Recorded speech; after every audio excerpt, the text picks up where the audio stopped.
last one. Back in 2018, the farm economy was stronger, and the White House had a different response to it.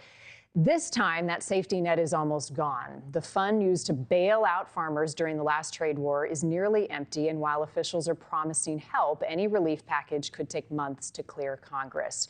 Prices for crops like corn and soybeans have fallen about 40% since 2022.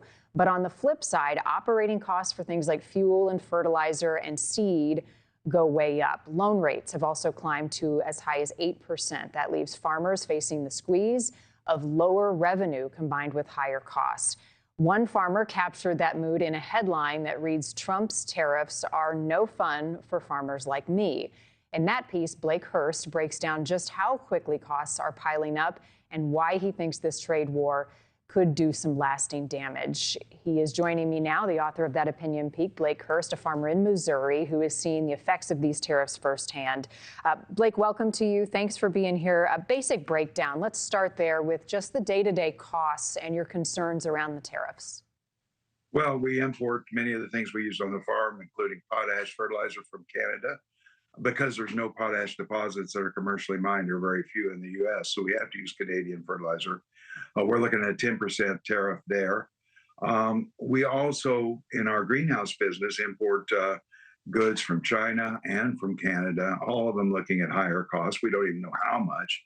I'm not even sure whether the things I import are going to be hit by these tariffs or not. I have terrible uncertainty about what my costs will be in the future. And then, of course, we've seen the grain markets drop as tariffs became ever more likely since about mid-February when they peaked.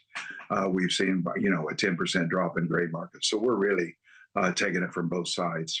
How do you operate day to day, given that uncertainty? What do you do in the interim, Blake? Well, there's not much you can do. Obviously, I have some of my grain that is stored in my bins on my farm is hedged. I've actually even sold a little bit for next fall. So I do have maybe 10 or 20% of my production pre-priced before this happened. Clearly, I wish I would have done more. But when you get in one of these downtrends that are moving this quickly and this rapidly, it's very hard to react. And basically, you try to think about other things. How does this trade war compare to what you experienced personally in 2018? Oh, it's much worse, because then we were just dealing with China. Now that the tariffs are hitting Canada, they're hitting Mexico, they're hitting the EU, they're hitting Japan. All of our good customers are being affected. I'm old enough that I can remember going into the coffee shop with my dad when I was 12 or 13 years old after President Nixon put an embargo on ag exports because prices were high. And the feeling is much the same. This isn't a total embargo on our exports, but it's darn close. And it's going to take a long time for us to recover unless the tariffs are removed. Right. So right now, how does it influence your business decisions? Does your strategy stay the same, or are you adjusting how you would normally approach things in tough times? Oh, we're putting off maintenance everywhere we can. Clearly, if we think that I've got a set of tires on my truck that are pretty worn, I think they might make it through the spring, we're sure going to try it.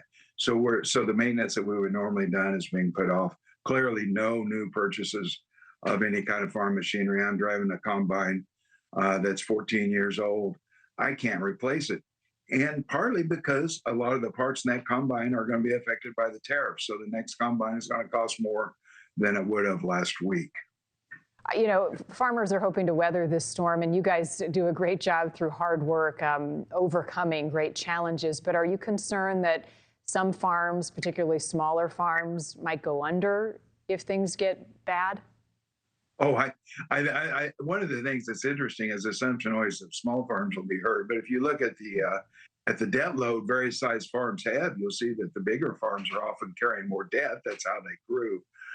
So I think that, we'll see farms leave business, and I think it'll be across all sizes of farms. It won't be concentrated in small farms, but there's some commercial farms that are pretty overextended, and they're going to find this profit squeeze is going to put them out of business. There's no doubt in my mind. Thank you for watching. Go to newsnationnow.com to find News Nation on your television provider, and don't forget to click the red subscribe button below to get more of News Nation's fact-driven, unbiased coverage.